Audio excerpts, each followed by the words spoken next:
child predators are very savvy. They know how to get personal information from your kids. Yes, they do. Target 11 investigator Rick Earl learned that they operate online and tells you what you need to know to protect your children. Rick, this is really frightening stuff. Peggy and David, very frightening indeed. Now, we got a rare glimpse behind the scenes as detectives actually go undercover online searching for predators. We also went inside a private internet security company that works hand in hand with police, helping them track down pedophiles.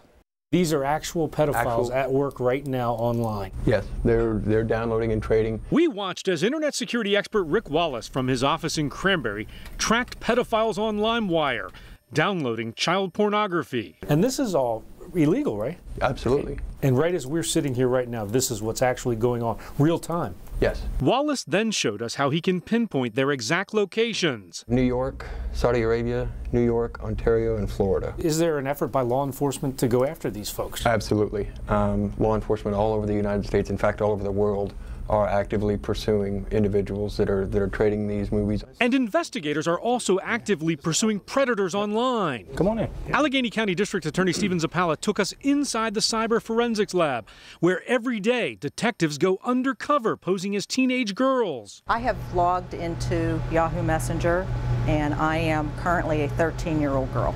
It's 2 p.m. in the afternoon, and minutes later, This individual here is 44 from Pittsburgh. the request 43 male Philly area teacher. begin pouring in. Now he wants me to go to his webcam and see, and he knows that I'm a 13-year-old girl. There's a psychology there. These guys are very smart in terms of how they go about setting up a victim and what they need to know from the victim and how they gain the victim's confidence. Allegheny County District Attorney Stephen Zappala says detectives are online every day, posing as teenage girls, searching for predators, and they've had a lot of success. During the past 6 years, the Attorney General's Child Predator Unit has arrested 284 internet predators. And Target 11 discovered that online predators are now trying new ways to lure your kids. One of them is through gaming devices like Xbox 360 or PS3, where kids talk to others in real time. And Zappala says it's amazing what information kids will reveal online. To prove his point, he had a detective pose online as a student about to go to a new school.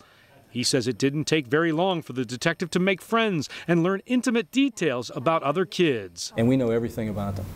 We know where they live, where they play. While that's a frightening scenario, Target 11 discovered some important things you can do to protect your kids. Social media sites like Facebook and YouTube urge you to report inappropriate content. On YouTube, all you do is click flag as inappropriate. On Facebook, click the report link. All reports are confidential. Facebook will even investigate and decide whether to remove the content. Repeat violators may also be permanently banned. And some of those conversations we witnessed with that undercover detective may eventually lead to criminal investigations. If the conversations go too far, police tell me they can always get a court order and track down the IP address and the user. So what can you do to protect your child? The bottom line here, experts say, monitor what your kids are doing online, know what sites they are visiting, and who they are talking to.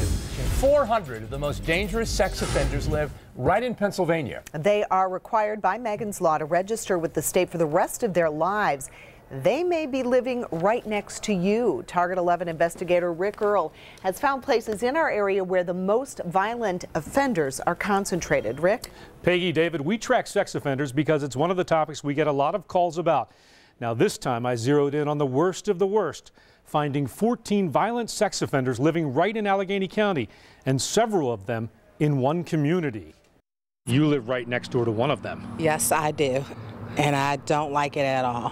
Tracy Harris lives in East Pittsburgh, right next door to a sexually violent predator. We haven't had any problems at all, no. It's just the fact that I know that they live in this neighborhood. It makes me very nervous. East Pittsburgh is home to 3 sexually violent predators, more than any other community in Allegheny County. It's kind of scary because I have 5 children. I have 2 daughters, and I just moved to the area about 3 months ago, and I really had no idea. 2 of them live in this apartment building, along with a dozen other less violent sexual offenders.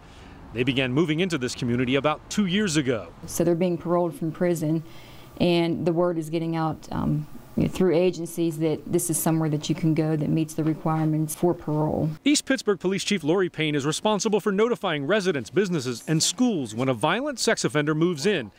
and she keeps close tabs on them. Fortunately for her, the apartment building where many of them live is within eyesight of the police department. How frequently do you guys check up on them? I'd say once a week at least, just because they're here and our officers are aware of who all of them are. So where do the violent sexual predators live? In Allegheny County, there are 14, 4 in the city of Pittsburgh, the East Hills, Squirrel Hill, Lawrenceville, and the North Side. 3 we already mentioned in East Pittsburgh, and 1 each in Aspinwall, Glassport, Imperial, Monroeville, McKeesport, West Mifflin, and Wilmerding. Beaver and Butler counties each have 7, Washington 4, Fayette 1, and Westmoreland 6. Among them, this man, Robert Carl Barger, who listed his address as homeless and living under a bridge in Latrobe. Anybody down there? We went to that bridge and there was no sign of anyone. I thought if you were a sexual offender, you had to give an address. You would think, yeah, but apparently not. Oh my goodness. But the courts have ruled homeless Megan's Law offenders don't have to give an address, and that makes it more difficult for police to keep track of them. Investigators tell me Barger has moved many times, and police say they have no idea where he's really living. Neighbors and business owners here showed me a flyer police recently handed out, alerting them about him. He would never give an address, they said. That's why they can't find him. He just gives an odd address, which is under the bridge. Up the road here, they told us. So everyone knows where that bridge is, but I don't think he's living there, as you noticed. Now, Barger, like all sexually violent predators, is required to check in with state police 4 times a year. Their information and photos then posted on the Megan's Law website. Police say Barger has complied with the reporting requirements. Now, sex offenders who don't will be tracked down and arrested. Now, if you want more information on sex offenders living in your neighborhood, log on to our website, and we have a link to the Megan's Law website. We told you a few months ago about a new way to track sex offenders that's being tested here in our area. We wanted to find out if the GPS trackers are actually doing the job. Target 11 investigator Rick Earl just checked on how the test program is working. He joins us live now with an update. Rick? Yeah, David, it was an experimental program to track registered sex offenders. I've learned that the final report evaluating this entire project is due out later this week. But tonight, we have the inside track on the new GPS tracking program. After being outfitted with a GPS tracking device like this, a registered sex offender told authorities he'd be going straight home. Instead, they tracked him to a local mall. Another sex offender in this pilot program cut off his bracelet the very first day and took off. Now, why would he do that? Because he's going to reoffend. Police tracked him down, but they say the 44 other sex offenders involved in the 2-month experiment played by the rules. For the time that we had the bracelets on, at least they were smart enough. They didn't commit any more crimes.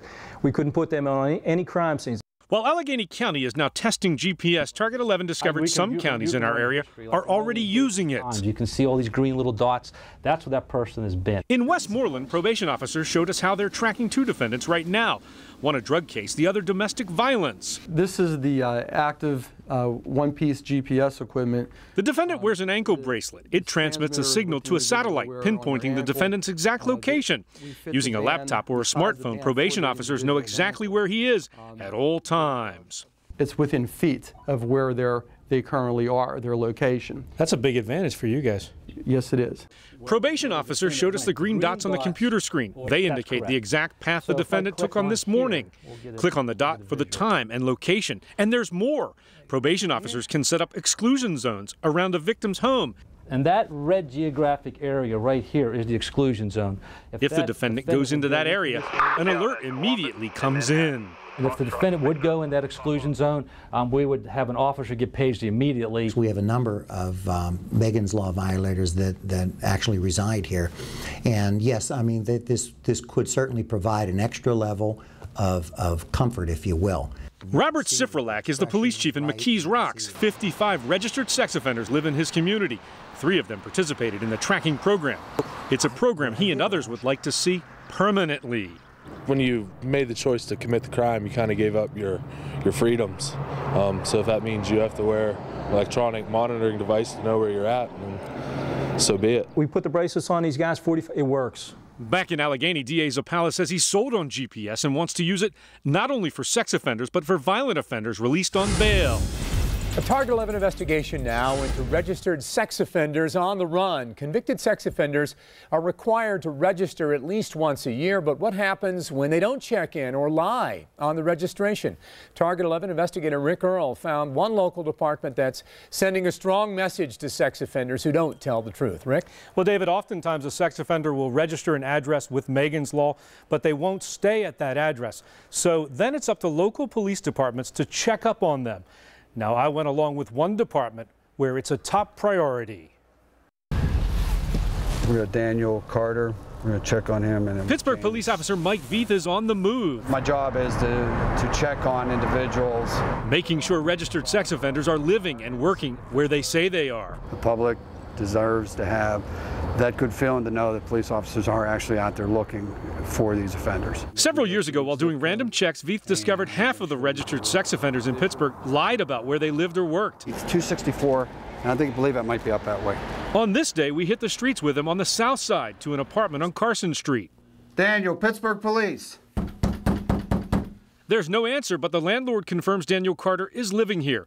That's not good enough for Veith. He leaves his calling card. He has to go down and re-register. I need an apartment number. Veith tracks about 400 registered sex offenders who live in the city. He does random, unannounced checks. I may do two times in a month. I may hit just to make sure. I may knock on your door twice.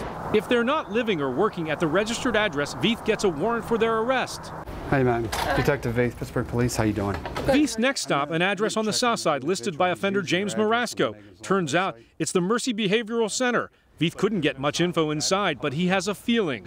Tells me that he's probably not in this facility. There's obviously a red flag here, though. Absolutely. So this guy goes on top of the list. And suddenly, Marasco is off the chart and on the trackdown list. Several days later, Veith found him living in Homestead. But Veith still has outstanding warrants for these sex offenders. Tommy Hatcher, released from the Allegheny County Jail and never registered. William Wright, last known address South Millvale Avenue in Friendship. And Kenneth Ray Henderson, who listed a relative's address when he was released from the county jail, but wasn't living there when police checked on him. Veith says cases like these are now rare in the city. Lately, he's seen a 95% compliance rate. What do you attribute that to? I think diligent searching. We've probably have about 175 arrests in a 3-year period. Wow. And so the message is clearly getting out there. I believe so. I believe that it is. Target 11 has done a lot of stories about sex offenders over the past year. Tonight, a sex offender story you haven't seen before. Juvenile sex offenders in the same classes with your kids. Target 11 investigator Rick Earl discovered it's happening in our area. Rick, do we know where these kids are? No, Peggy, we don't. Most of that information, in fact, is kept confidential. We did talk to Allegheny County Juvenile Probation. They were a little leery about this story because they don't want to create panic. They tell me there are juvenile sex offenders in some classrooms in the county, but they contend there are plenty of safeguards to protect other students. Are there juvenile sex offenders living among us? There are. Are there juvenile sex offenders in public schools? There are, no question about it. Juvenile sex offenders walking the halls, sitting next to your children. It's a subject that's usually not discussed, but one that's very real. We have approximately 100 juvenile sex offenders in Allegheny County. And Target 11 discovered about half of them are in secure facilities or residential treatment centers. The other half, about 50, are living in the community, working or going to school. Some in alternative schools, others in public schools. Parents we spoke with had no idea. Did you realize that juvenile sex offenders could be going to school with your children? No. Really? Wow. It's hard to believe. I think it should be a law against that. Does the public have a right to know who these juveniles are and that their child may be sitting next to them in a classroom? We do provide notification to the school principals, and since 1997, that's been the state law. Juvenile probation is required by law to tell the principal, but Target 11 discovered there are no other notifications. And while 37 states now require some juvenile sex offenders to register, Pennsylvania does not. Still, probation supervisors contend there are plenty of safeguards in place. In Allegheny County, for instance, 39 juvenile probation officers are actually stationed full-time in public schools throughout the county. We work very closely with the schools throughout the county to make sure that we're monitoring all offenders and working closely with them, not just the sex offenders. Now, most of the information regarding where juvenile sex offenders live and go to school is sealed by the courts, but part of the new sex offender registration requirements that Pennsylvania was supposed to enact last summer would require certain juvenile sex offenders to register. The state legislature is still debating how to move forward with this controversial proposal. Of course, we will keep you posted on any developments. Reporting live, Rick Earl, Channel 11 News.